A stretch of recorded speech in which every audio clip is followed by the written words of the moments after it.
Today I'm going to show you how to install a new door, and we're going to install one right here. This area right here houses my oil tank, and there's supposed to be a door to access that so you can check how much oil is left in the tank and also get to the emergency shutoff valve.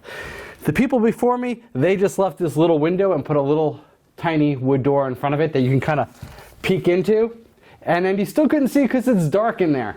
So we're going to take this out, we're going to bring it up to current standards, and we're going to put a new door right here to replace this old little tiny window. Now, before we can install that door, we actually have to make a rough opening, and this is something I'm not going to show in this video. We're going to focus on just the door installation, mainly because it's probably going to get a little complicated framing what might be behind here.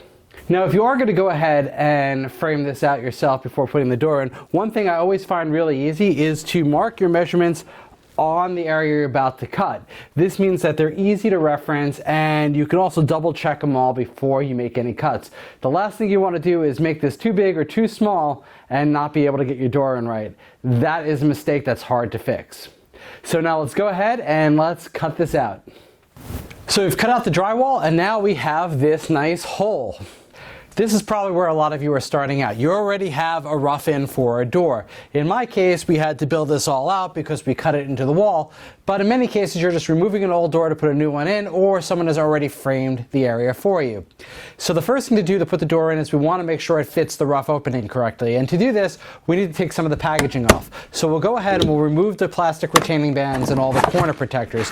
But we're going to be careful not to remove any locking screws or any kind of containment that keeps the door and the jamb locked together. This is because we want to fit it all in as one unit right now, and we don't want it moving separately. We'll take those pieces out later after we make sure the door fits.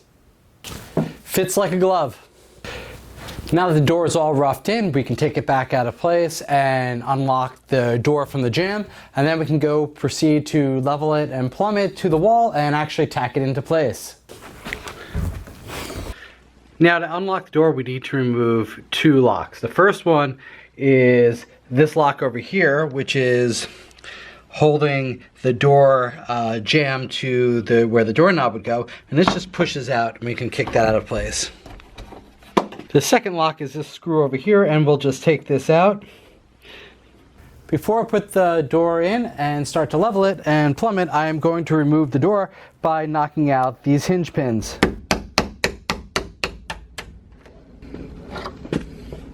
In this next step, we'll just put two shims across the top of the door to kind of hold the frame in place and keep it where it is.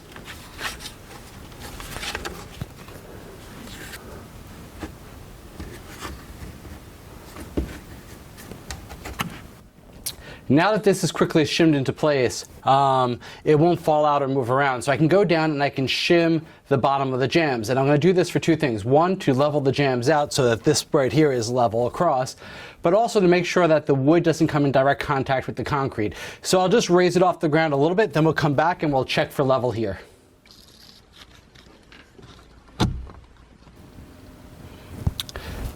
So that's pretty much perfect. So from here we'll go down and we'll start installing the door, starting on the hinge side first. I'm going to start flush with this side of the frame, and I'm going to go ahead and secure this with a screw. Now I'll move up to the middle hinge and I will shim it from both sides.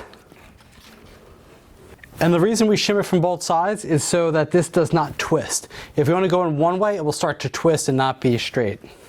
Once I have that shimmed, I can check for plumb.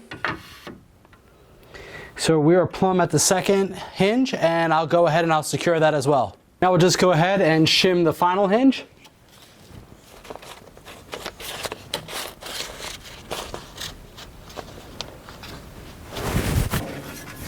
Check it. And secure it in place.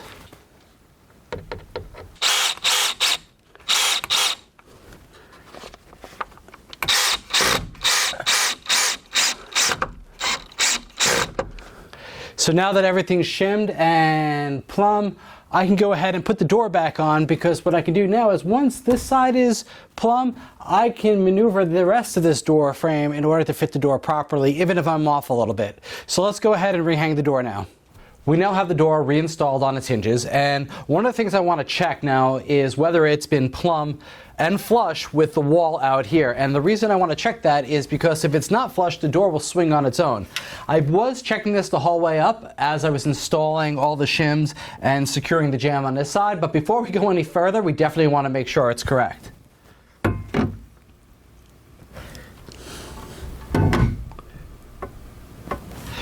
So this door sits perfectly. So in this case, as you'll see when I open the door, it sits where it is and it doesn't swing open or swing shut.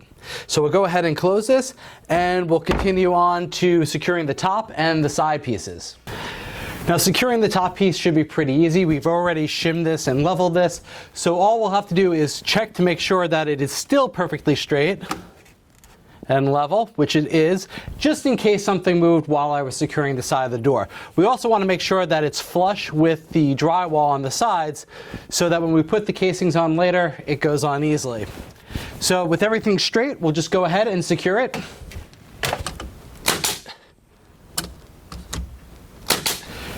This only requires a couple of nails just to hold the shims in place and the top of the jamb so it doesn't move. We don't need anything more. It doesn't need the screws like the hinge side. This is not supporting any weight.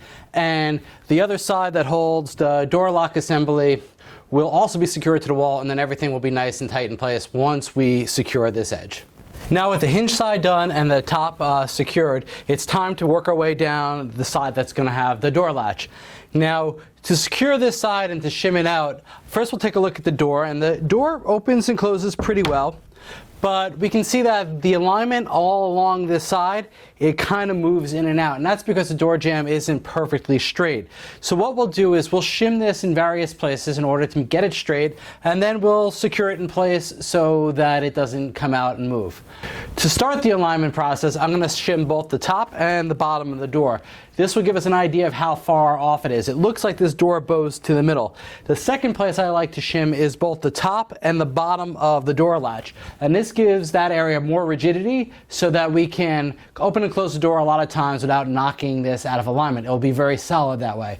If there's any other kind of warping in between, we'll deal with that last.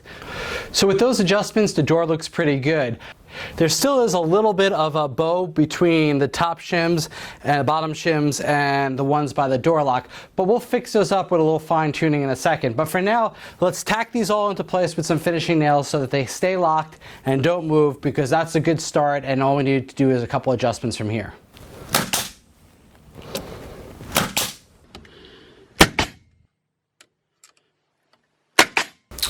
All I had to do was add a few extra shims in the two areas between the door latch and the top and the door latch and the bottom, and now everything is almost perfect.